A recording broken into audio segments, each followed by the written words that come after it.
I don't remember which video it was, and that's one of the curses and occasionally a benefit of being old.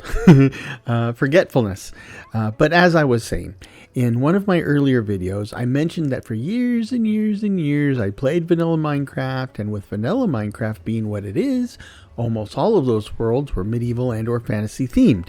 And now that I have thrown myself into the deep end of the modded Minecraft pool, I wanted to play in worlds that were not really possible in vanilla Minecraft. At least initially that included a steampunk world.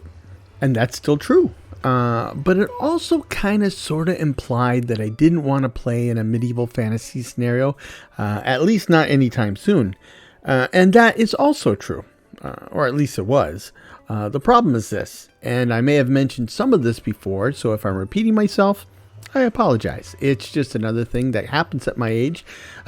But as I was saying, when you build a mod pack, especially when you build a big old monster mod pack, you come to realize that there are mods that are useful no matter the theme or type of world you're in, and there are mods that are specifically for the theme or type of world you're in, which means that if you have a mix that you really, really like, then you're at least halfway to having a mod pack of any desired flavor or theme. You just need to pull out the bits that are tied directly to theme A and replace them with the bits that are tied more closely to the desired theme, theme B. So in my particular case, I was finalizing the mod list for New Londinium, and that's when I had this epiphany. And for whatever reason, I decided to see if I could use the New Londinium pack as a foundation for a medieval fantasy world in which I would like to play.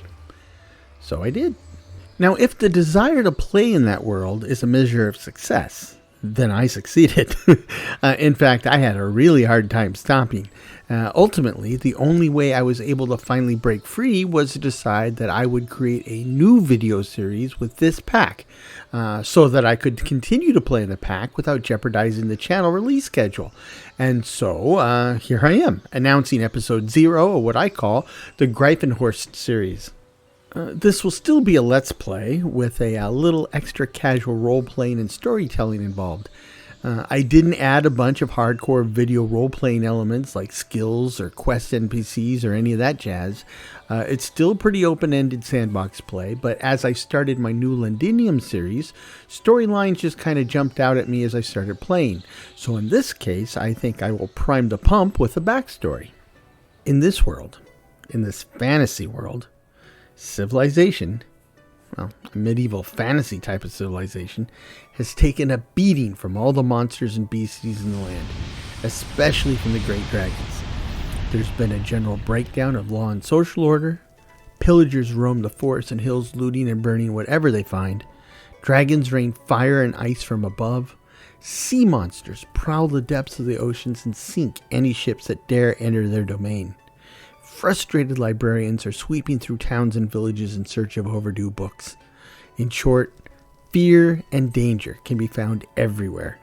And in this series, I will play the protagonist, the grandson, or great-grandson, or possibly even the great-great-grandson of some minor member of the nobility, returning to their ancestral estate where only a lone and broken watchtower remains. The goal of the series, besides not getting killed, is to reestablish the estate, including the construction of a sturdy and powerful fortress, and then to restore civility and order to the region, including a whole lot of monster hunting in the mid-game, and eventually clearing the accursed dragons from the lands. And if that goes well enough, I might take a shot at those librarians as well. And if I find any magic golden rings along the way, I will drop them off in the closest available volcano, because quite frankly, I have enough problems on my plate. I don't need any of that stuff added to the mix. Now, to achieve all of this, I stripped out anything and everything that was blatantly technological or steampunky, except for the Create mod and the Steam and Rails add-on, which I know sounds crazy, but I've said it before and I'll say it again. The Create mod is really compatible for all world types, themes, and eras. I mean, humanity's been using water wheels since before recorded history, and we've been using windmills long before we're using numbers with 4 digits to track the years. Now, I just won't be using steam engines, because after all, this is a swords and sorcery type of world, but I will be using trains. Kinda. Sorta. With the help of the Steam and Rails add-on, the trains won't look, sound, or feel like trains. Instead, I will use the Phantom track from that mod, and that will allow me to make trains that really look and act like flying ships, ocean-going ships, bedroom slippers, giant peaches, or pretty much whatever other kinds of shapes and forms I might want to include in a high fantasy world. Now, since the Create mod is going to play only a supporting role in this little adventure, I'm going to need another mod to do the heavy lifting, and not a technological mod, but rather a magical mod. After a good deal of searching and testing, I decided to use the Ars Nouveau mod, supported by Ars Editions, Ars Elemental, Ars Instrumentum, and, as you know, I have a bit of a passion for food and cooking, so I added Ars Nouveau Delight as well. The thing about Ars Nouveau is that it has several elements that do interact a bit, but frankly they could probably stand on their own as separate mods, with all the pieces combining into a sum greater than the individual parts, kind of like the Thermal series. Of course, that's not the case here. It actually is just one big old honkin' mod with tons of goodies inside. And I mention all of that because as I was playtesting it and having a really hard time stopping the playtesting, the only part that I really fully employed and learned was the spellcasting. I mean, I just barely scratched the surface with enchantments and imbuing, and I never even got started with rituals, automation, or any of the other bits. But I did quite a bit of research on those to make sure they would all play well together. And I'm really excited at the prospects for the series. I think I'll find the whole experience to be enchanting, so to speak.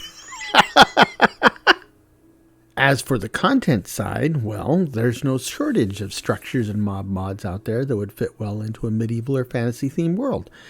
In fact, the danger is in including too much of that stuff, so I tried to show some restraint.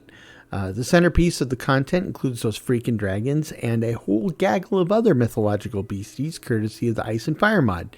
Now, frankly, I think based on my experimentation and a lot of Scorched Earth, that out of the box, the mod, and especially the dragons, are just too freaking deadly for my tastes.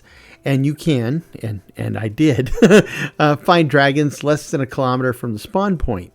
Now, to be more precise, the dragons found me as I ran around in almost no armor, trying to get my bearings and find some useful resources. I was flambéed. Later, I came back heavily armored and spelled up, and I think I actually dented a few scales that time before I did my flaming marshmallow impersonation. And then I learned that the two most powerful tiers of dragons don't even live at the surface. So I was getting my butt handed to me by a surly teenager. Wunderbar. So, in an effort to level the playing field for an old solo player like me, I set the spawn rules up so that I should have a good 10 kilometers of relatively dragon-free zone around the spawn point, and I set it up so that dragons cannot destroy the sturdier blocks. Though what exactly constitutes a sturdier block, I don't know, so I guess we'll find out in the series. I also brought back When Dungeons Arise, but only after I figured out how to prevent the 400 different airship types from spawning. After all, this is a fantasy world, not an air show. I also tried to prevent the big static oceanic ships from spawning, but they still sometimes do, and they definitely seem to be far fewer numbers, so I'll just live with that for now. Another thing I wanted to do is to bring a bit of diversity to the world in the form of villages and towns. So now there are villages of kobolds, orcs, goblins, Numus, Farlanders, burrowers, ribbits, and even of villagers. Most of those are friendly, or mostly friendly. You can text them, but they might take a day or more to respond. I've also included a mod that adds villages of regular villagers underground, though with things being as they are underground, I expect most of those will be deserted and empty by the time I find them. And it'll be hard work getting all the bloodstains out of the furniture. There are a lot of great armor and weapons mods out there that would fit into this world, but I pretty much settled on the Epic Knights mod and its add-ons. And of course, I'll be customizing merchants and trades, textures, recipes, and all the usual compulsive silliness that I'm known for.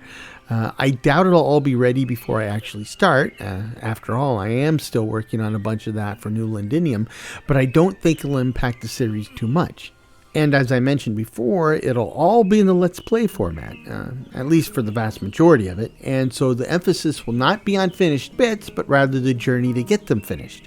I expect that it'll take several episodes to finish any given project or build that I use to showcase in a single episode of the Griffin Hall or Griffin Manor series, and I'm okay with that. In fact, I'm more than okay with that. This is what I do to relax, so why not keep it relaxing? So, in a nod to Mr. Jules Bass, the greatest adventure is what lies ahead. Today and tomorrow are yet to be said.